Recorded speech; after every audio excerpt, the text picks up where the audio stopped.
All right, ladies and gentlemen, welcome back to another episode of Rise Urban Nation, the podcast that highlights transformative journeys of Black and Pan-African innovators, change makers, and culture shifters. I'm your host, Taryell Simmons, and today's guest is a force of nature. She's a tech consultant, a travel content creator, a keynote speaker, and an advocate for sustainable tourism. You may know her from her podcast, Destination Journey, or as the founder of Roundology. Please welcome the incredible Patrika Alis Cheston to the show. Thank you so much. By the way, I love all the photos in the background there. Do each of them represent something in a space and time, or tell me about these photos in the background? Yeah, these are all moments from my travels. Some of them are from places that I've been a million times, like places that I've lived. Like this one up here is Philadelphia, but just one of the views that I loved there. I lived there for several years. But then you've got Spain over here.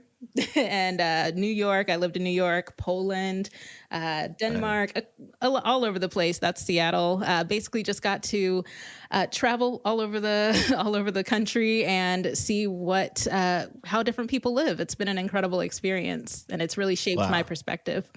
I love that. I love traveling too, and from. No, now that I know you and I have you in my life, I am going to take notes, and I'm going to be calling you because I'm going to speak this to the existence. I'm going to be traveling a lot soon around the world, and I need somebody who's already done it to give me the tips so I can do it and do it on a budget. I want to travel on a budget because I'm still trying to get my little coins up. Aren't we all? Oh my goodness. I want to be able to get top dollar for my travel arrangements. Yes, that's the best way to travel. You got to travel with whatever you have and make it happen. Absolutely. Well, welcome to the show. How do we get connected? Remind me again. How do we get connected? I'm working with an amazing guy named Saeed. He's a podcast booking agent, and he basically showed me your show, and I instantly fell in love. And I said, if he will have me, I want to be on that show. I would love to get to have a conversation with you. So shout out to Saeed for that. Shout out to Saeed. Yeah, Saeed's been popping up in my inbox lately with a couple of great guests, including yourself. So Saeed, if y'all looking to get booked on podcasts, ladies and gentlemen, if you got a business or speaking, coaching, whatever, Saeed didn't pay us to do this, but hopefully he'll be grateful that. Big shout out to Saeed. Yes. See my friend Patrika here. She'll introduce I will you hook to Saeed. you up. Yes, he's amazing.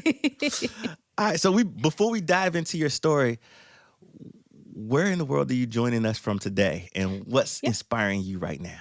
I am right outside of Greensboro, North Carolina. It's actually where I was born. I lived all over the place at this point, but got to come back home a couple years ago and just fell in love with it all over again. And I think what's inspiring me right now is the springtime. I am definitely a seasonal person. I love kind of working with the way that the seasons change. I love the summer. I love the sunshine, but there's something about the spring where things are starting to bloom that just gives me an entirely new energy that I'm just so excited to harness.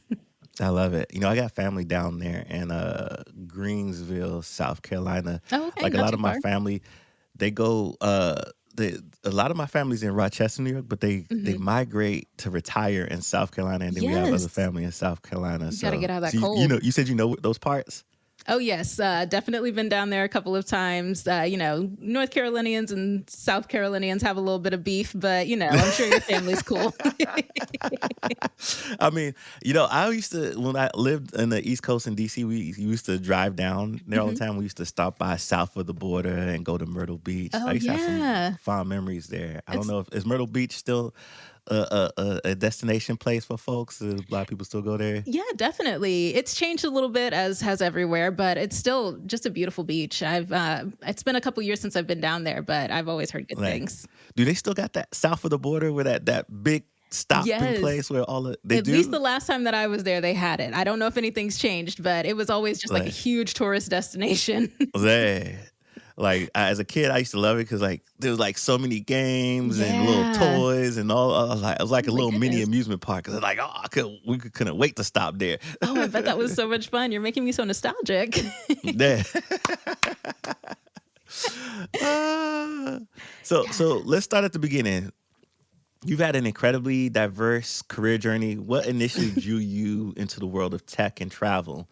And how did you discover your passion for helping Black women own their career growth? Yeah. So I actually, my first job ever was a brand ambassador, which are Mhm, basically those people that when you go to an event and they're, wearing a t-shirt or, handing out promotional items, that was me. And I did that mhm, throughout my college career. And I had gone to college actually for journalism and communications, and I was hoping to be a news anchor. But once I started, getting into the world of news anchoring, I realized that it wasn't a good fit for me because I wanted mm, to do the morning shows, but doing a morning show means that you are getting to the office at like 3 a.m., which is just not going to woo. work for me. And I realized there that that was not the career that I wanted. As excited as I thought I would be about it, it just wasn't a good fit. So Mhm, I kind of took some of the things that I learned from being a brand ambassador and started pulling those into a marketing career.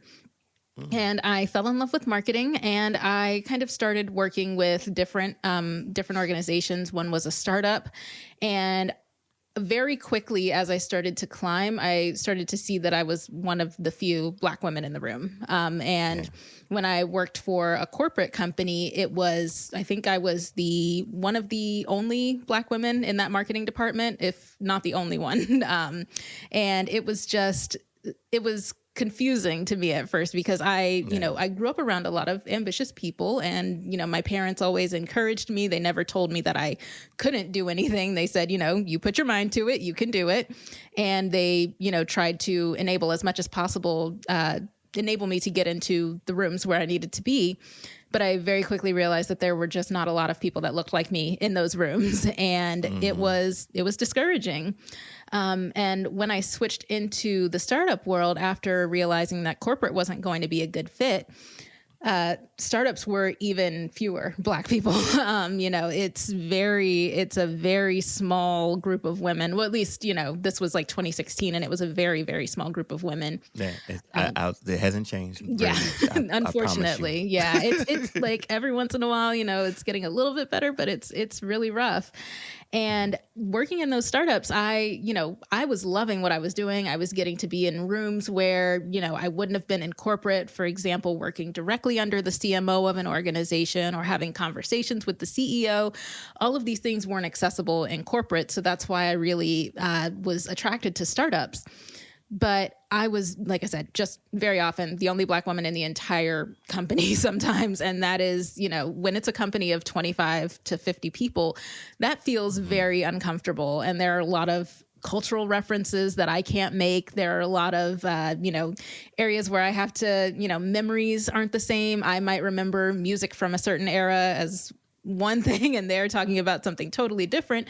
And I always considered my taste to be very diverse. I grew up in, I went to predominantly white schools, so I grew up in a lot mhm. of different environments, but it was something different when I was trying to be my own woman and being a professional and kind of seeing this is my career. But there's not a lot of people that look like me, and there weren't a Yeah. lot of people for me to look up to that would understand my struggle in those rooms.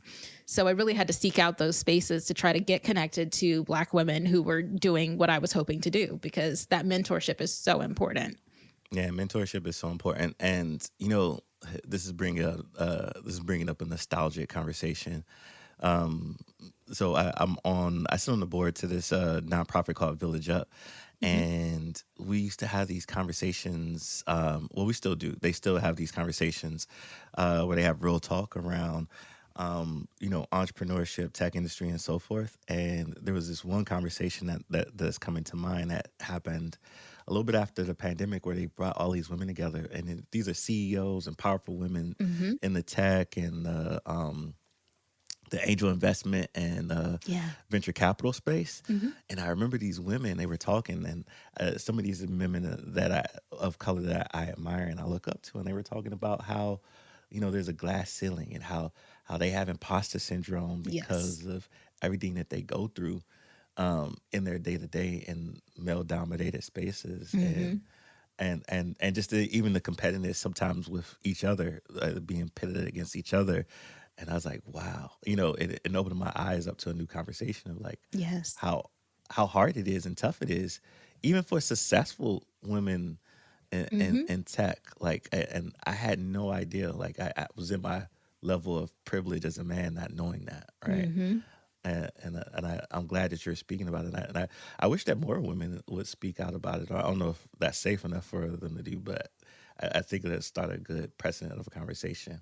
Definitely. And yeah, there's huge risk in speaking out about it because you don't want to, be that person that's calling out the problems a lot of times with organizations because then you're putting a Right. target on your back and Yeah. it can be very dangerous for women if they're too outspoken. People don't want to work with them, which is, it's Hmm. a shame, but it's important to bring these conversations to light and I appreciate you doing that too. Yeah, no problem. Another thing that's coming to mind real quick. Sorry, my ADHD is just getting me all Oh, over no the place. problem. So, there's this show called. Have you ever heard of this show called Severance? I am obsessed with that show. I am now obsessed with this show too. My Yes. brother-in-law introduced it to me, and I just went on a marathon watching it yesterday. Oh And my it's this goodness. and it's this black girl who just did a Nat. breakdown of hold on, let me stop this from playing, Oh, I'm so of the excited. This is what character I love the of, show. oh man, and so it's this Milchick? black girl called Aphrodisia, and she just did a breakdown of why Milchek's story hurts so much black Yes. survival in white workplaces. Yes. Did, It did you is. see this breakdown? I haven't, but it is one of my favorite themes of the show, watching the interactions between Milchick and Natalie, where Natalie is very light skinned, almost white passing.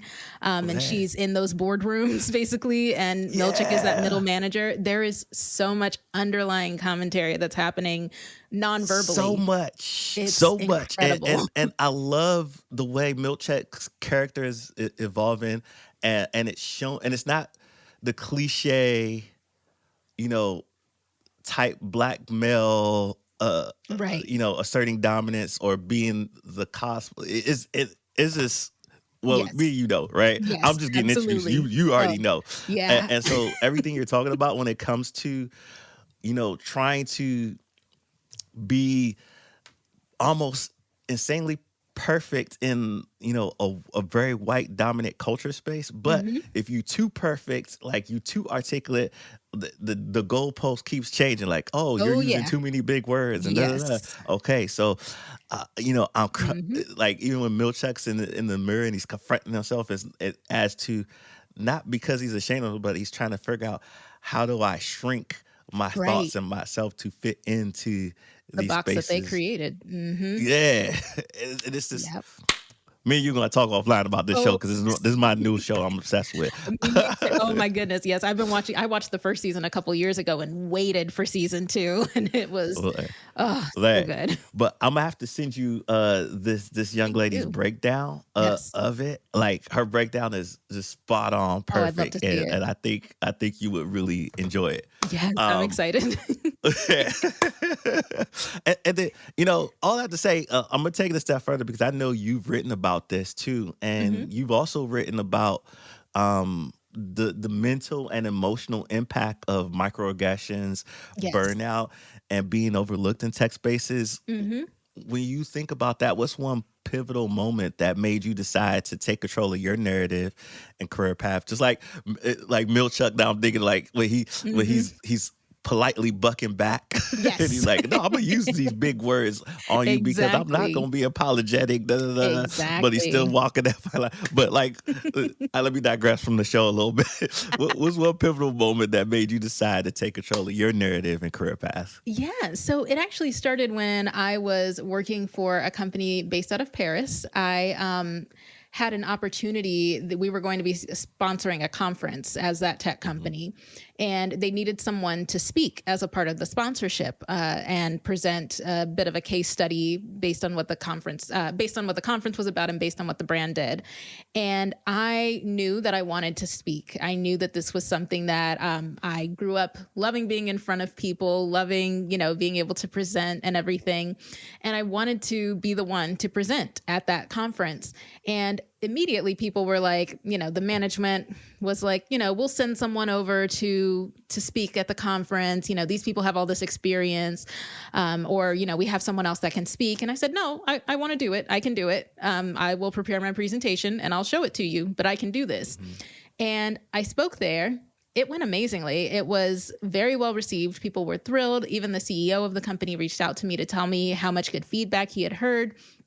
And I realized in that moment, if I had not advocated for myself and said, I'm the one that's going to speak, I'm the marketing manager of the US market, so I need to be the face of this. If I hadn't done that, that would have really delayed my speaking career, which is something that is a huge part of me. And that led me to speak at Inbound, the big HubSpot conference back in, I think this was 2018 that I spoke there. And it was an incredible opportunity. But I was trying to figure out, when I was doing my pitch, I was trying to figure out, how do you stand out? Because everyone's going to say, increase your ROI by 1000% or, something technical or something boring. So I was trying to figure out, how do I make myself interesting? How do I get on that stage? And I created a talk called Not So Sexy Marketing. And the topic was all about the different companies that I had worked for in tech, which were mostly the less cool ones. I was working with email marketing, which everybody thinks email is boring. I was working with legal compliance, which is also not something that everybody wants to think about. It's not the latest AI, cool kind of thing. So when people saw the topic, Not So Sexy Marketing, everyone's like, what is she talking about?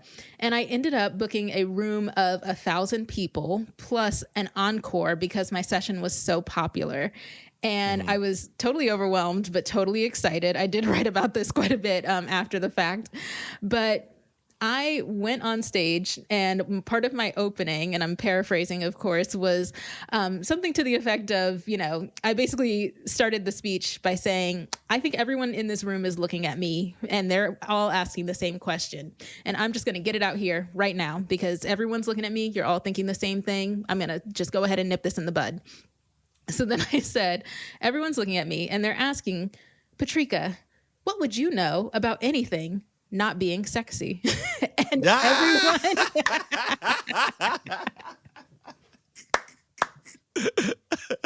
and the room went up. Yes. And after that, someone came up to me and they said, you called yourself sexy on stage. That's crazy. I loved it. And I was like, look, I figured I got to do something to get y'all to pay attention to me. So here we are. And it became a part of something that I was unafraid to do. I kind of started branding myself as hey, I'll put myself out there. Let's talk, let's get real. I love that. And then, I'm at the time, right, where I'm trying to fix my email marketing because, I would say I'm guilty. I'm one of those people who still don't have it fully together, but still figuring out that email marketing, it may not be sexy. Email marketing isn't dead. It's actually essential to every single business, and every single business has email marketing somewhere in their strategy. And if you think it's dead, check out the Amy Porterfields who make $1 million oh my goodness. off of their email list, right? Alone. Not to mention anything else they do outside of their email list, and it's the direct line to your customers. Because if Instagram decided to shrink or change its algorithm, you don't have direct access to that, or they decide to turn it off, right? Yep. So the only way you can really directly reach your audience is through your email. So if you're not building an email list and using it, then what are you doing? Exactly. I don't know. It's so important. Right. Let me see. I'm curious to know, because you did the big stage thing. You brought sexy back to the big stage.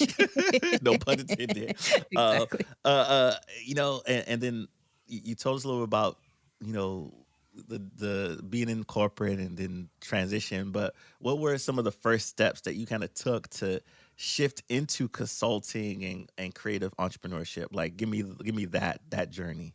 Yeah. So while I was working with startups, I just kind of started taking note of all of the different things that I was learning. Like I said, you're in a startup, you're getting to be in some rooms that you wouldn't get to be in when you're starting out in a corporate environment. There's usually 2 steps between you and the CEO of a company versus 15 or 20 or 50 steps when you're just starting out. So I started really listening to those conversations, taking in that knowledge, listening to anyone that I could talk to, asking questions, because that's very important.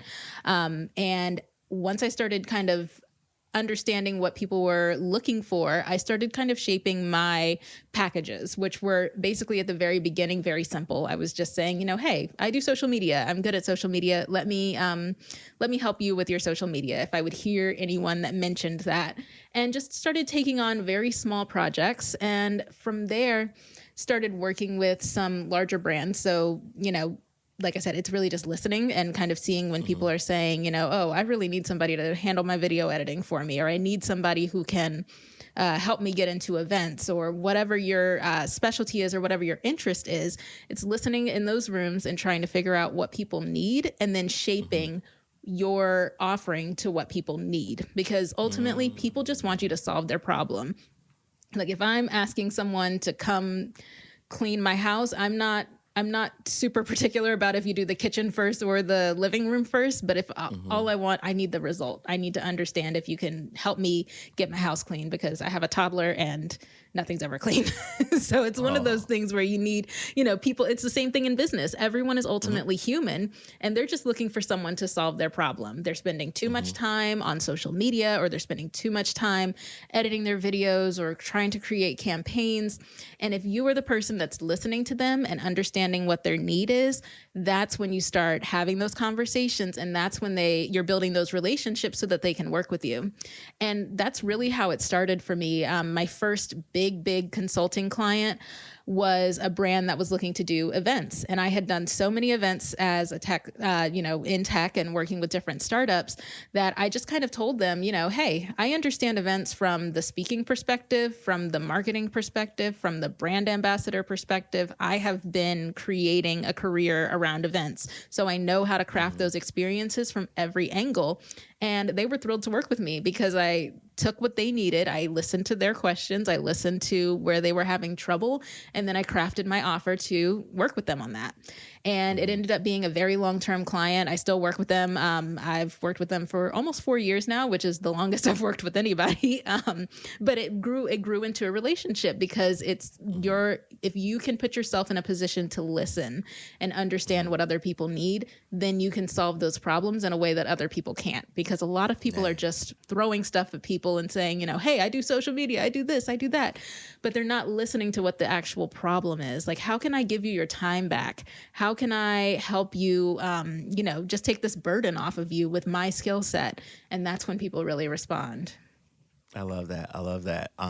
Because I see too many people, entrepreneurs, kind of do this when they first get into the world of entrepreneurship. They're either riding the wave, or they're coming from this mindset that, all right, there's enough people in the market, and all I have to do is keep pitching. Right. That this other product that I've seen that can make money, and let me try to do it to make money. Exactly. But they're not taking the time to listen, right? And tailor it to the thing that they can uniquely do to solve a problem, right? Because you might have a very unique positioning of how you solve the problem from the different person that you're trying to compete against, if you took the time to listen, so you can tailor it to what that person needs and what the skill set that you bring to the table. But yes. I think people get so caught up in the money aspect that they're like, oh, okay, all right, I got to hit this many people to get this many dollars. Right. And here's the next big thing, right? Right. So I love that you said that. Yeah. And it's so easy to get caught up in the, chasing the next big thing. But a lot of times the people that make it are the ones that weren't afraid to start small. I mean, my first contract was like $100, it wasn't anything major, but it was just someone who was willing to give me a chance. And then I was able to use that and build on that, use that for my portfolio, and then keep rising. And also the contract that the company that I've worked with for over almost 4 years started as a 3-month contract. I didn't go in saying, okay, you're going to pay me $1 million to do your marketing. Nope. Here, let's start on a basic hourly rate and we'll see what we can do. And then if we like it, we'll keep working together. And we've continued working together because they like my work. I've built a reputation with them, and it's not being afraid to start small. And I know, that's easier said than done, but a lot of times taking that little small offer can really turn into something big down the line. Yeah. I'm a testament to that. It's funny that you said $100 too, because one of my very first speaking gigs I did for $100, because this was at a time because before that I was speaking for free because I found out that I was good at it, and people wanted to see me there. And then one time somebody invited me. They was like, hey, they asked me like, how much would it cost for you to come speak? I was like, oh, you want to pay me? I was like, I don't know. I just told them $100. And it's like, oh, that's it. I was like, wait, you would have paid more? Right. It's like, oh, I just thought you seemed like a professional speaker. And, some of these other speakers who charge this. I was like, wait, they charge what? Right. Crazy world out there. And I was like, hold on. I didn't know people was getting paid to speak. I need to figure this thing out. Oh, yes. I don't know if it was like that for you. Was it like that for you when you started speaking? Definitely. I did a lot of Googling trying to figure out, what my rate should be. And I was definitely undercharging in the beginning because I was nervous, and I was making myself small too, because I'm like, I'm not that good. I don't really want to take up too much of someone's money or anything like that. But then I started raising my rates and realized, okay, I can command this space, and I can, get paid, because there are some people who are not afraid to ask for those to ask for those speaking and fees. Some of those people who are not afraid to ask may not even have the same gift and charisma as you. That's what I felt. I was like, wait, y'all paid him to do that? Right. I'm better than that. So. Exactly. Yep. And a lot of times you get what you ask for, so you got to go out there. Now, for anyone who's listening and who's in tech and in the job space who feels unseen or stuck, what's one thing you would wish, or what's one thing you wish you had known earlier that you can kind of give to those folks? Like, because a lot of these folks, they're probably listening, it's like, man, I hope I could do what she does. And I wish I would have known this is like at the early phase of me making this transition. What's one thing that you wish you had known earlier that you can give to those type of folks who are inspired by your story? That's a great question. I would say, I think I would say you're getting older anyway. So do the thing and see what happens. Because a lot of times I would get caught up in, by the time I'm 30, I've got to do XYZ. I want to be a, chief marketing officer or something like that. And then I would say like, I'm already 28. I can't, it's too late for me to do anything. But the thing is, you're going to turn 30 anyway. You're going to turn 35, 40, whatever it is. Time continues. Time moves on with or without you. So you kind of have to take those steps and don't get caught up in the specific timing or the constraints that you put on yourself. Because it's so easy to say, I need to do this by this date, or it's not worth it. But if I am a chief marketing officer by 35, that's no longer my goal, but I'm just giving you an example.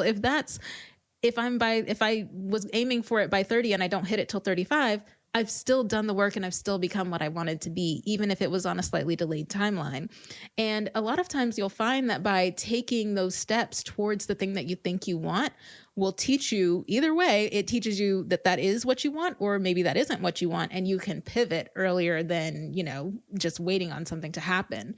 So I think it's really not being afraid to take the action, which, like I said, easier said than done, but taking a small action can sometimes kickstart that momentum, because an object in motion stays in motion. And if you can kind of get yourself started, even if it's just liking someone's LinkedIn post that you're interested in, or shooting them a message and just thanking them for the content that they put out there, those little steps, you'll get a little bit bolder every time and say, oh, you know what? I sent them a message and the world didn't explode. So maybe this time I walk up to them at a conference, or maybe the next time I do this. Whatever it is to kind of get you moving in that direction is what will keep you moving in that direction. And that is so powerful. Yeah, momentum is powerful. And ladies and gentlemen, slow motion is better than no motion. Just exactly. I love that. One foot forward each time, and then if you fall, make sure you fall forward. It's just Yes. keep going. Like you never know when the big break is going to happen and finally Yeah. get you to that trajectory to where you want to be. So great advice. Love that. Love that. Love that. Thank you. Now, Love your I'm part. curious to know, like, you built a brand that it blends marketing, tourism, speaking, consulting, content creation. How do you stay so grounded and strategic while wearing so many hats? Well, a lot of it is really just practicing self-awareness, I think, is really important. And it's Mhm. sometimes hard to kind of look at yourself and actually think about what you're doing and if it's aligned with your goals. That's a really intimidating thing to do. I It took me a while to be able to get comfortable with just like sitting with myself and thinking about my goals and writing out my vision and making sure that the Mhm. things that I'm doing are aligned with that. And Mm. there are a lot of things that I've had, a lot of goals that I've set, and a lot of things that I haven't reached yet. And I hope to reach them, hopefully, by the time I turn 40. But it's all in the concept of the goals that I'm setting. Like, Mhm. ultimately, I want to tell stories. That is so Mhm. important to me. I want to make sure that I'm sharing the stories of my experience, the experiences that I have with others, the experiences that others create. Those are just so important to me. So when I look at the things that I'm doing, I think marketing is an opportunity to tell stories about brands that are doing amazing things. Being a woman in tech is an opportunity to tell a story about what that experience is like, especially Mhm. in the American market where so few women are able to do this because the rooms are not designed for them to get into. And then Mhm. there's also the story of speaking. I get on stage and I get to tell people stories and empower people and tell them that they can create their story as well. So ultimately, it kind of all fits under the same umbrella Yeah. because that's what I'm passionate about. I'm passionate about this collection of stories that exist in the world, and I want to tell it as much as I can. So being able to Love kind of that. find what that ultimate goal is and what that thing that makes you tick is helps you kind of Mhm. put all of these hats into the same brand. At least, it kind of makes Yeah. sense and everything ties together in the end. Yeah. Well, since you love to tell stories, Uh-oh. can you share a story Yeah. or a project that really validated your decision to bet on yourself? Ooh, that's a good question.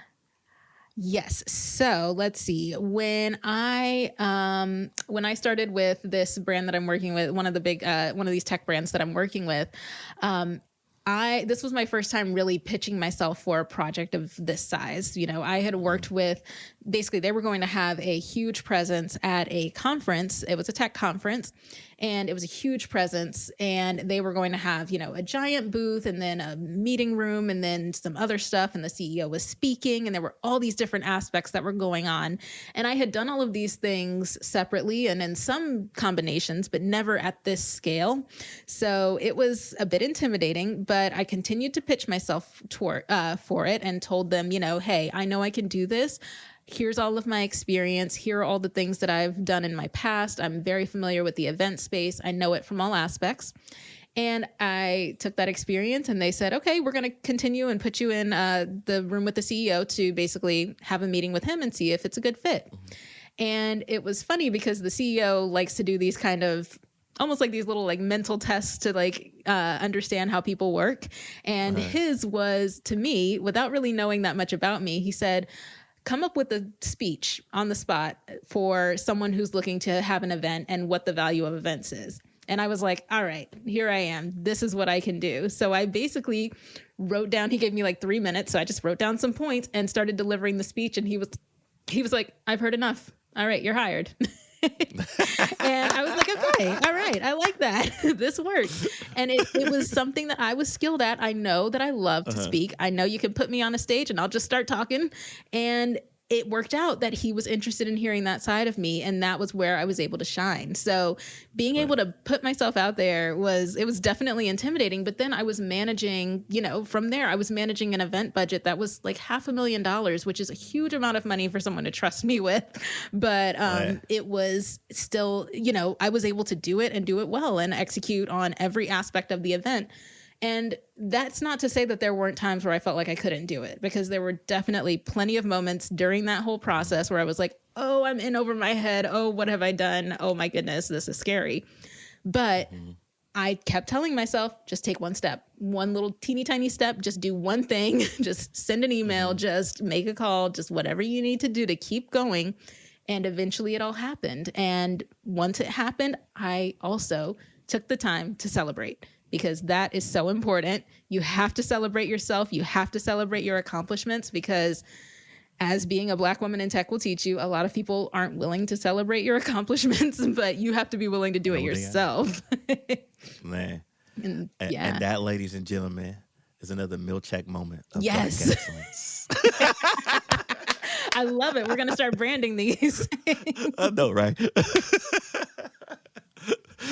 going to make people We're watch going to have a lot of Severance people after watching hearing it. Severance Yep. after this podcast. Then send me a message. Let's talk. I'm excited. Like the whole time you were talking, I was like, "Oh, this is a Milcheck moment right here. This is a It's so Milcheck true. moment." I don't want to spoil season 2 for people, but my goodness, you will get the satisfaction. It's so good. Look, don't spoil it for me. I'm not through with season 2 yet. Okay. I've only got to the first couple episodes. I finished all of season 1 in one day. Wow, that must have been a lot. It was a long day, but it was well worth it. Oh yeah. It's such a good show. I'm obsessed. Let's talk about tourism for a little bit. So I know you got a couple of projects around this, and you're building that up. Want to learn a little bit more about that. I stumbled across, the podcast destination. Curious how the podcast destination journey come to life, and what role that does in storm planning, your mission in tourism. But give me the whole breakdown. Tourism. Yeah. Let's talk. Yeah, let's do it. So basically, I started out traveling as a kid. My dad traveled a lot for work, and my parents took me just about everywhere on road trips all over the place. And that really ignited a love for travel in me. I instantly just loved going on a road trip, riding through the different states, seeing the state lines. And I started to carry that with me, because I realized, even at a young age, that the different states within the U.S. were different experiences. And I found that so interesting, getting to know what was different about, Philadelphia versus North Carolina versus West Virginia. Like, all of these different places have their own subcultures. And it was just such an interesting experience that I continued to explore as I got older. And of course, college, I didn't have a whole lot of money to be traveling anywhere, but I took every opportunity I could get, whether it was, going on a school sponsored trip or something like that. I was like, hey, I'll do it. I'm raising my hand for just about everything. But then when I got a little bit older, I got to travel for work, and I started learning that I was really excited about solo travel, getting to put myself out there and explore somewhere without anyone else's restrictions. And that allowed me to learn a lot about myself. It's quite an experience to go to somewhere where you don't speak the language and then sit in a restaurant by yourself. Like, that is a very interesting experience. But it taught me a lot about, my ability to kind of just put myself out there and try something that's a bit intimidating.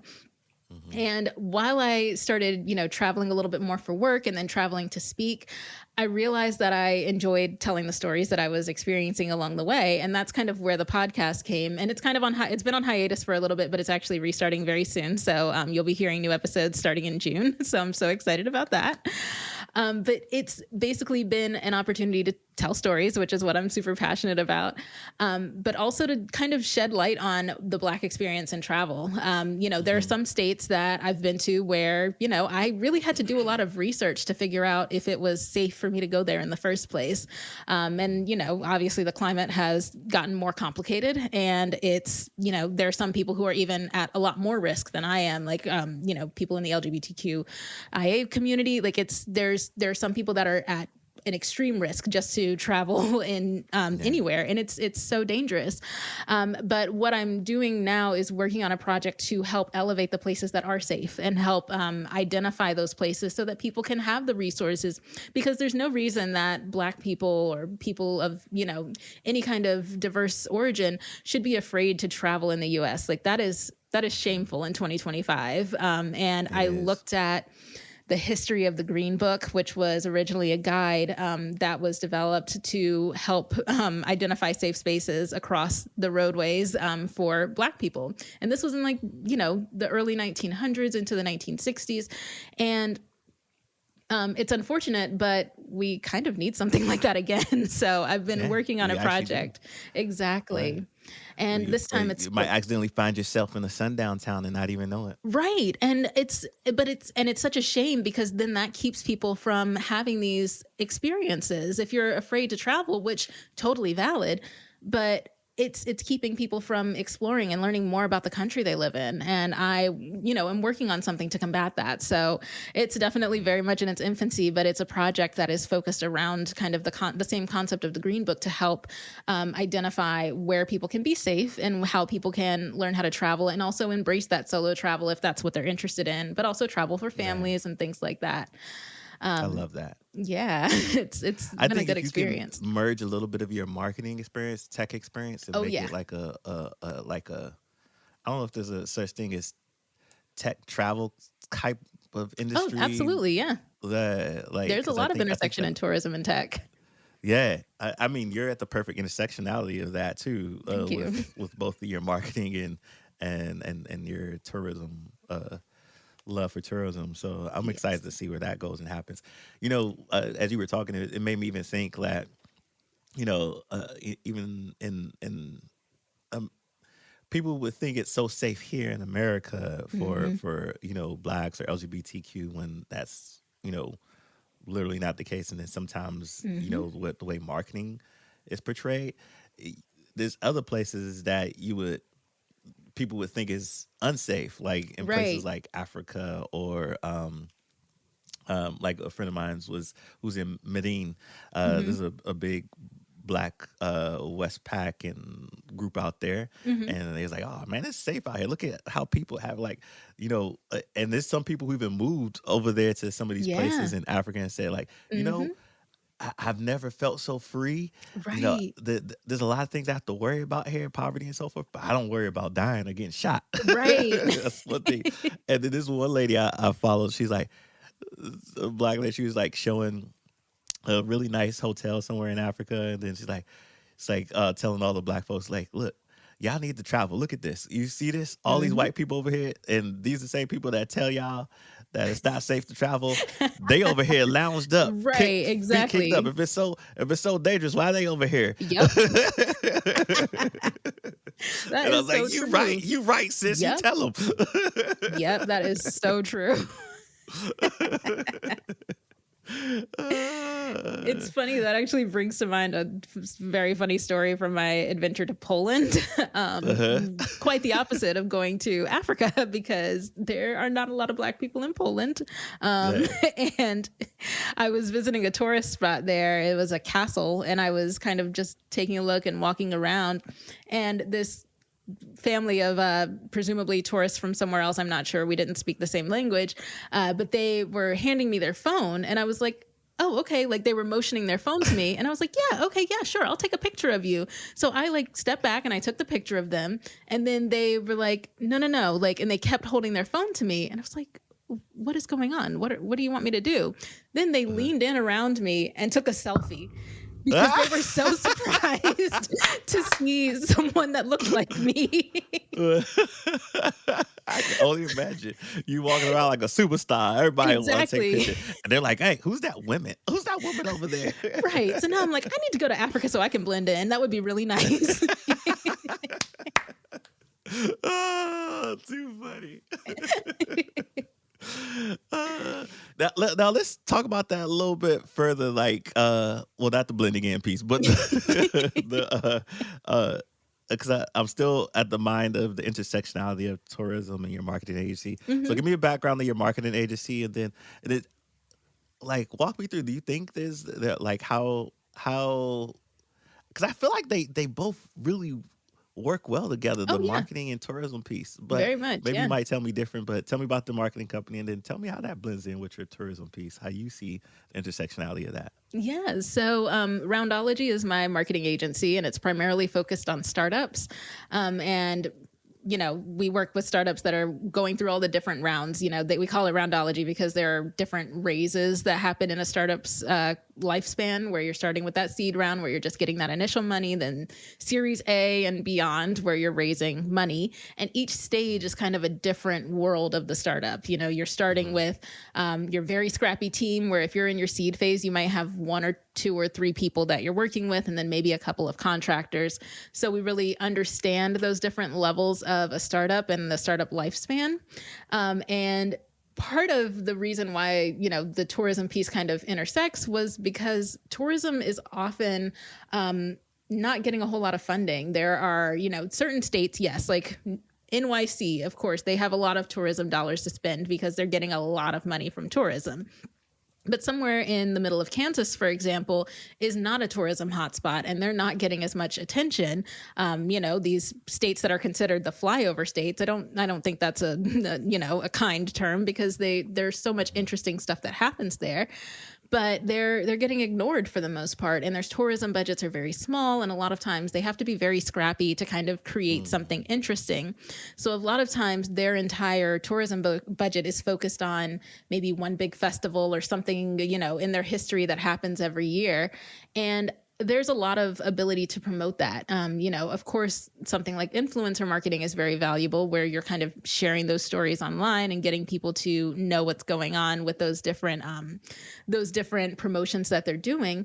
But then there's also the value in kind of helping them create those stories, whether it's through video content, which I believe is super important for any kind of travel or tourism board. But there's also the ability to kind of elevate that local lifestyle. So really figuring out the way to tell that story in a way that connects with people, because a lot of people that are coming to these smaller towns are looking for the experience. They're not looking for Times Square in New York. They're looking to go to that, you know, food hall in Brooklyn where they're getting to, you know, experience something new or try some kind of new cuisine or something like that. And some of the most interesting experiences that I've had have been in these kind of off the beaten path locations. So I realized that I really wanted to help them elevate their story and help them get connected to people as well. So it also ties into, you know, the marketing piece and helping these tourism agencies with their marketing and helping them attract those types of travelers. But then it's also getting people connected to those places too, and elevating those places that are celebratory of all types of people and making people feel safe. So it kind of all ties into that, you know, that storytelling element and really getting excited about the places that we wouldn't necessarily always look for, but the places that have such a powerful story to tell. Yeah, I love that. I love that. I love how you've weaving all of this and how it blends together. Because on the outside looking in, I was like, man, I don't understand how all of this fits. But as you start to do the good storytelling that you do, Thank it's you. like, oh, okay, I see the synergies. I'm even thinking about, because so the first time I got up into the startup world, I was, because I do a lot of DEI stuff, and Hmm. I was asked by Google and Techstars to support like a startup weekend. Oh, What their nice. DEI initiative was to get more Black and Brown people Hmm. into these spaces, and then I helped one year, and then they invited me to participate in the startup weekend. And I remember telling them like, I don't know anything about tech, I don't know about startup. There's Hmm. like, oh, you know more than you do, because I didn't Yeah. realize all my entrepreneurial skills of putting all Right. these workforce development programs together was the Hmm. same as doing startup stuff, Yeah, because I just didn't see it that way because I of wasn't course. introduced to that world. And I was like, oh, when I got there and we started doing it, I was like, oh, I've done that, but we don't call it that. We don't call it lean, Right. whatever you call it. We just Agile do. marketing and all of that. Agile project management. Yeah, yeah. And then so, and oddly enough, my first startup competition I won. We won Mhm. for a tech program that we introduced to angel investors, got introduced to angel investors real early, and got all of this good funding, co-working office space, and so forth to put the project together. Amazing. Ultimately, I didn't go through and launch that product, but Mhm. it was a great experience because I learned a lot and got a lot of good connections. And it opened my eyes to what could be possible if we brought more people that look like us into that space. Yes. To it could create better products, services, companies, and so forth if Mhm. we were to really center diversity, equity, inclusion at the start of a life cycle of a business. Yes. It can really enhance the growth and outcomes of a product. Um, Absolutely. that's just my own personal opinion. No, I completely agree. It's those perspectives are so important because when you get people in the room making the products that look like the people that are going to buy the products, that's when you really have that level of success. hmm Yeah, and I would say the key thing to us too is because I'm a storyteller like you, Hmm. is the way we told the story in our pitch deck. Yes. I made a huge difference because I thought there was some other people who had more data and all this and this great team, Hmm. and then when I asked the angel investors like, what made you pick us out Hmm. of all of these folks? It's like one, it was your story you told and the passion behind the story. Yes. I didn't quite believe the other team was passionate about it and had the right people involved. And Mm, so, in the way they told the story, uh, uh, and, and I was like, oh, so the storytelling piece is a really important piece to some it folks. And then is. who's on the team, and the way we told the story and who was on the team helped Hmm. us win the competition. And so, storytelling is so important, as you already alluded all the That's way through this amazing. podcast. Yes, it's so true. And that's an incredible uh, experience. yeah. Now, what's some advice you would give to, let's say, Black women navigating, careers in tech or starting a company, who are just trying to break, ceilings or pivot towards entrepreneurship? One thing that I remember reading not too long ago is that Black women are the most educated group right now in America, and Hmm. they are some really high achievers, and a lot of them are moving away from the corporate space because they Hmm. see that there's nothing there for them, or they're just tired, right? There's like, Right. why am I going to stay in this place that doesn't appreciate me, Hmm. and there's not really any reward for it? Let me go build something that I could be proud of, right? Yes. So what's some Hmm. advice you would give to Black women navigating careers or in tech, or trying to break ceilings or pivot towards entrepreneurship? Yeah. I'd say to start on like the breaking ceilings area, I think a lot of it is learning when to play the game and when to kind of make your own space. Mm, Because unfortunately, we know that these companies are primarily controlled by predominantly white men. And there is a lot of, there's a lot of the good old boys club and a lot of that exist.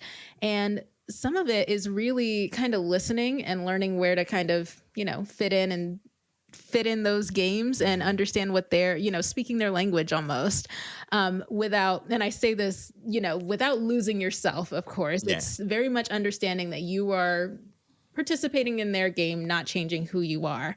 Mm, Because sometimes, in order to be in the room and have the conversations and listen to what they're saying, that's when you get that knowledge that is really powerful. mm, So it's very difficult a lot of times to kind of, adapt yourself to just kind of fit in order to get in those rooms. But then when you're taking that knowledge, you can start building for yourself, because if you know what they're mm, looking for and what they're hearing in the pitches and the different information, you can take that information and start shaping what your pitch is going to be for your company, or understanding where there's a market need that you can fill. Because there is always going to be some gap that's going to be in the market. Nobody does everything. There's always going to mm, be something new that's needed. So a lot of times it's trying to get in that room in the first place and then being able to listen to see what's going on. Because once they get comfortable enough around you, a lot of times they'll just start talking, and then I'm yeah. I'm there to And listen. you I'm like, learn a hey, you can lot when tell they me start whatever. talking freely. You learn a Exactly. lot. Exactly. And so sometimes you gotta play the game a little bit and get in the room. And then once you're in that Hmm. room, you get the information that you need, and then you can start building what's gonna be the next step in your career. Because ultimately I'll tell anyone, you're the one that has to live your life. So you have to Hmm. shape it in the way that you want it to be.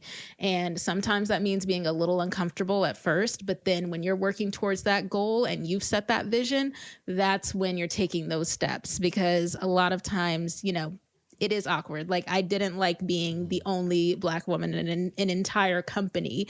That was very uncomfortable. And there were a lot of times where I was like, that I didn't like Hmm. that. That didn't feel good. But I was learning the whole time. I was like taking that information in. And then when it was no longer working out, then I can step away and I've got the knowledge that I gained, because no one can take the knowledge away from you. They can take your Yeah. job, they can take, they can take opportunities that you think you had, but when you have that knowledge, that is yours. And you can take that Mhm. knowledge and you can build, whether it's getting yourself in a different room or whether it's starting your own thing. Because I'm a huge advocate for starting a company and kind of building your own brand, but it's not for everyone, because there's a lot that goes into it. But if you're willing to take those steps, you find what's the right fit for you, and then you start building on it. And it's a lot of listening and it's a lot of learning, because like I said, that knowledge is yours and no one can take that away from you. Yeah, love that. Love that. You know, this podcast is all about amplifying Black voices across the diaspora, but Hmm. also trying to build community around all of those amazing voices that we amplify. Um, Yes. in your mind, how can we as a community better support and celebrate Black women in this space? Yeah. I think a big portion of it is letting them speak because there's a lot of Hmm. times where black women are in the room and they are just as knowledgeable, if not more knowledgeable, than someone who's speaking, and a lot of times they get talked over and it's very frustrating. But the people that have really helped me have been the ones to say, oh, isn't that what you were saying, Patrika? Or, you know, I think Patrika was about to say something that in itself sets a precedent that, oh, wait, we need to listen to what she's saying. And it's something that a lot of times you can be in the position to do. And it takes a bit of bravery, of course, but Hmm. it's such a powerful move to be able to say, oh, she was speaking, let her speak. Or Patrika, what do you think about that? Or, taking that time to kind of put in that voice when the voice is afraid to step in or feeling uncomfortable about stepping in, or even just giving praise, recognizing when the effort has been put in and recognizing when the achievements are there, taking the time to highlight someone else's achievements, even if it means you're not highlighting your own, because there are times where I'm in the room and, I'm more senior to someone else and I will take a step back and say, oh, that wasn't me. That was actually, this person, she did that.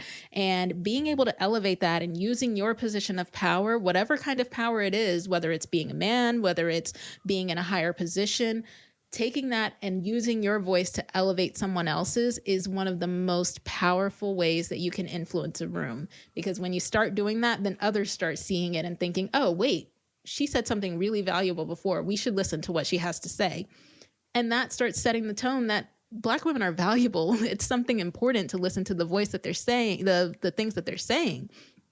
So anytime you have the opportunity, and this goes for anyone in any position, anytime you have the opportunity to elevate someone else's voice, do it, help them. And that's just so powerful. Yeah, thank you for sharing that, and I definitely received that. As a I don't know why my voice is going out today, y'all. It's okay. This allergy season. Yeah. As a proud girl dad, Hmm. I'm going to take this information like to heart and try to make sure that I implement it in practice more. So thank you for Oh, sharing of that. course. Yeah, my dad had all girls, and Yeah. he definitely took those moments to make sure that we knew how to speak up and make sure our voices were heard. And that starts at home too. It's Yeah. you being a dad to them and telling them, your voice is valuable, your voice is powerful. All of that is just so important, and you're going to make an amazing impact on them. Yeah, shout out to all the girl dads out there. Shout out to Papa Patrick, Yes. uh, who raised the strong Patrika. Proud to be a namesake. Uh, what's what's one mindset shift or daily practice that's made a big difference in your journey? Yeah, that's a great question. For me, it's a simple question that I ask myself when I feel myself talking myself out of something. I just ask myself, why not me? Mm, And a lot of times that will kind of help me snap out of that. I shouldn't be applying for that position, or, oh, I shouldn't be, thinking I could speak at that event or anything like that. It's so easy to start talking yourself out of things because of societal influences, because of anxiety, because of depression, because of cultural influences. There are just so many things that tell us not to do it. But If you look at the people who are getting onto the stages, if you look at the people who are raising capital for their businesses, if you look at the people who are selling businesses and making millions of dollars, they are not afraid to try something. They're not talking themselves out of it. They're talking themselves into it. So I try to take that same momentum for myself and say, why not me? Why shouldn't I be on that stage? What is that? Is it going to harm someone if I get up on stage and I talk to someone? Absolutely not. I'm a good speaker. I know that, and I'm not afraid of that. So why not me? Why shouldn't I be on that stage? Why shouldn't I be the keynote at that conference? Why shouldn't I apply for that job? And though that little question can really help reframe the way that you think about yourself, because a lot of times, while I'm not discounting the different influences, especially as Black people, that we face, a lot of times we're also taught to talk ourselves out of things. And one of the ways that people keep us down is by influencing that mindset and telling us that we're not good enough, and then allowing us to keep repeating the narrative. So if we keep repeating it to ourselves, they don't even have to do the work anymore. We've talked ourselves out of the opportunities. So instead, ask yourself, why not me? Why am I not deserving of that? And this other person is. Why not me? And that will help shift the way that you think about yourself and the way that you look at opportunities. And it's just incredible to keep doing that and learning and seeing the growth. I love that. Yeah. White supremacy culture has done a number on us to It make us feel has. as we are not good enough for ourselves, so we even do the work for them to Right. keep ourselves out of the opportunity. Because Exactly. we Like, if feel you that want to we're keep me less out of than. something, I'm not going to make it easy on you. You're going to have to work. Man, this has been man. I could talk to you for hours and hours, but Same, especially about severance. I don't do the Joe Rogan type podcast, but we'll have you come back at a later time and day. We'll I would talk love some that. more stuff. We might have to talk severance one of the. Oh, we do. Yes, absolutely. Once you finish season 2, you got to let me know. Yeah, Patrika, thank you for just being you, being so open and empowering. Your story is not just inspiring, it's a blueprint for owning your voice and vision. Before we go, let our listeners know how they can connect with you. What the website, Instagram, podcast, whatever else you got cooking. Yeah. Go and let them know. Yep. So you can find me at Patrika Alis, Patrika Alis, on just about every social platform, not X, because you know why. But, basically you can find me just about everywhere. And I'm especially active on LinkedIn. And then my website is patrikaalis.com.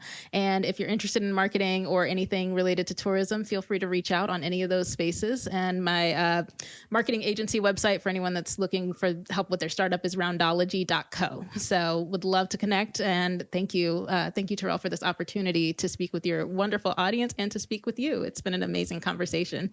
Yes. Awesome. And don't worry if you're driving, I'm gonna get all the links from Patrika and put them in the show notes, so it'll be an easy click for you all. All right, family, you know what time it is. Don't forget to subscribe, rate, and share this episode with someone who needs to hear it. Until next time, keep rising. Peace.